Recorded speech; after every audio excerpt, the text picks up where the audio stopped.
ஃபேமிலியில் இருக்க அனைவருக்கும் வணக்கம். இன்றைக்கி நம்ம பார்க்க இருக்கும் டிஷ் நேம் பார்த்திங்கன்னா கொண்டக்கடலை பிரியாணி. அது செய்கிறது எப்படின்னு வாங்க பார்க்கலாம். வீடியோக்குள்ளே போகலாம். அதுக்கு தேவையான பொருட்கள் என்னென்னு பார்க்கலாம்.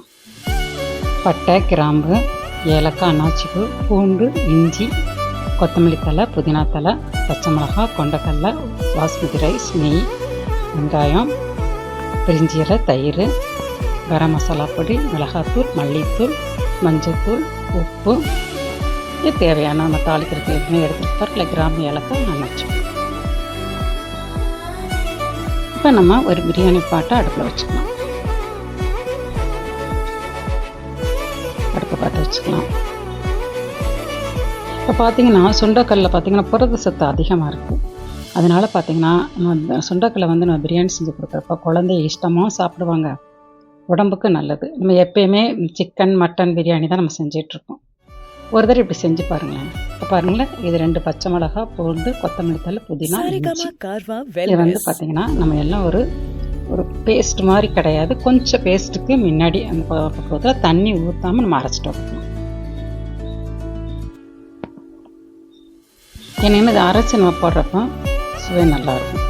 பாருங்கள், இதை அப்படியே அரைச்சிட்டு வந்துடலாம். ஒரு ஏலக்காய், கிராம்பு, அன்னாச்சிப்பூ ஒன்று, அதை நம்ம அரைச்சிட்டு அதோடு சேர்த்து சட்டி அது வரைக்கும் காயட்டும்.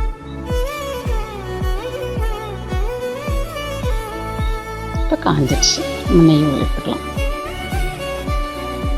நெய் 1 ஸ்பூன் நான் போட்டுக்கலாம். 1 ஸ்பூன் நெய்யும் ஆயில் கொஞ்சம் சேர்த்துக்கலாம். ஏன்னு கேட்டிங்கன்னா நெய் ஃபுல்லாக கொடுத்தா திரட்டி போயிடும். குழந்தைகளுக்கு நம்ம கொடுப்போம் பாருங்களேன். அதனால் நெய் 1 ஸ்பூன் அளவு போதுமானது.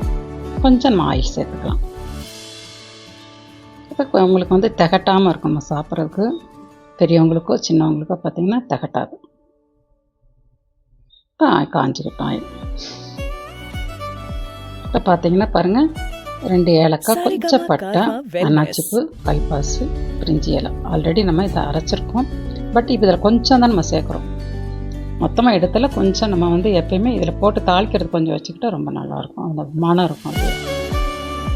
அது அப்படியே நம்ம அதை போட்டுக்கலாம். கொஞ்சம் பொரியட்டும்.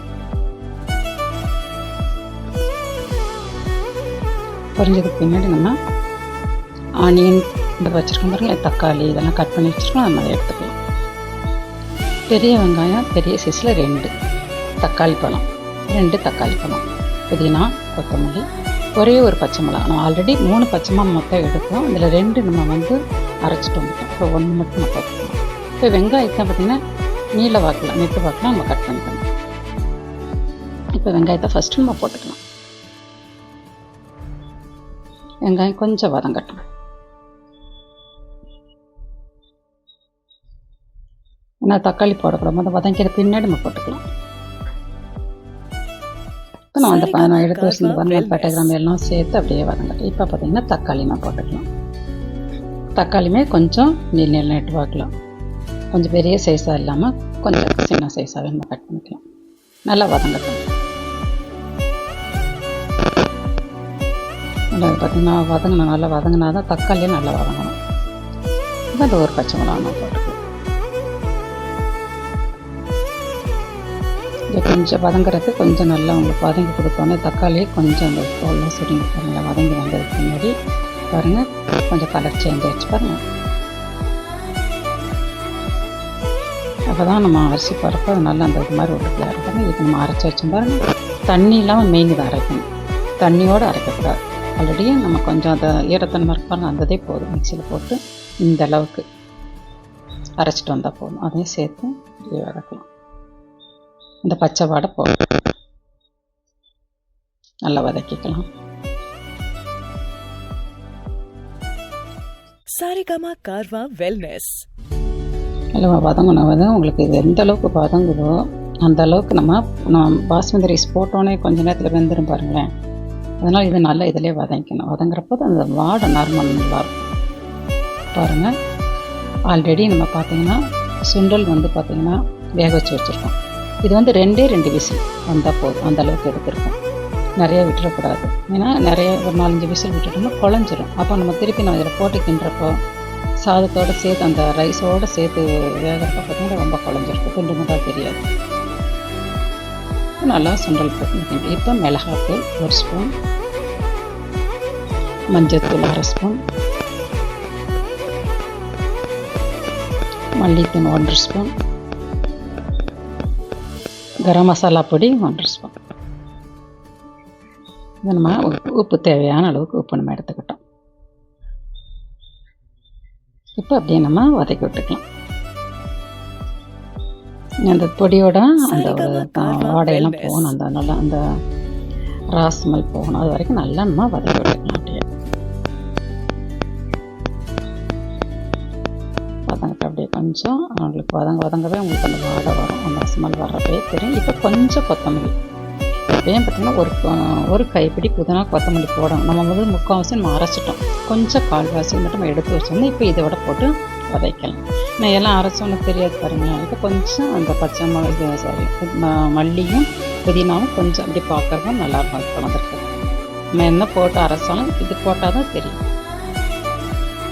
இப்போ பார்த்திங்கன்னா அந்த மிக்சியில் அரைச்சி வச்சுருந்த அந்த மிக்சியில் அரைச்சதை அப்படியே கழுவி இந்த தண்ணி எடுத்துக்கிட்டோம். நம்ம ஒரு கப் ரைஸ் எடுத்துக்கிட்டோம்.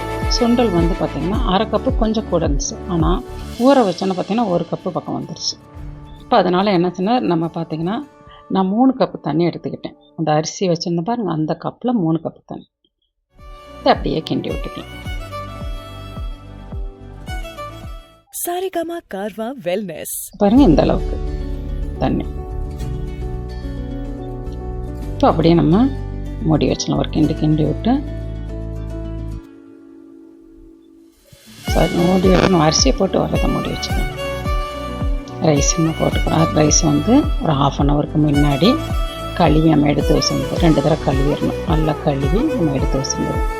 அப்படியே போட்டு ஒரு ஒரே தான் நம்ம ரைஸ் அரிசியை போட்டுட்டு அப்படியே நம்ம கிண்டி விட்டு அப்படியே மூடி வச்சிடணும்.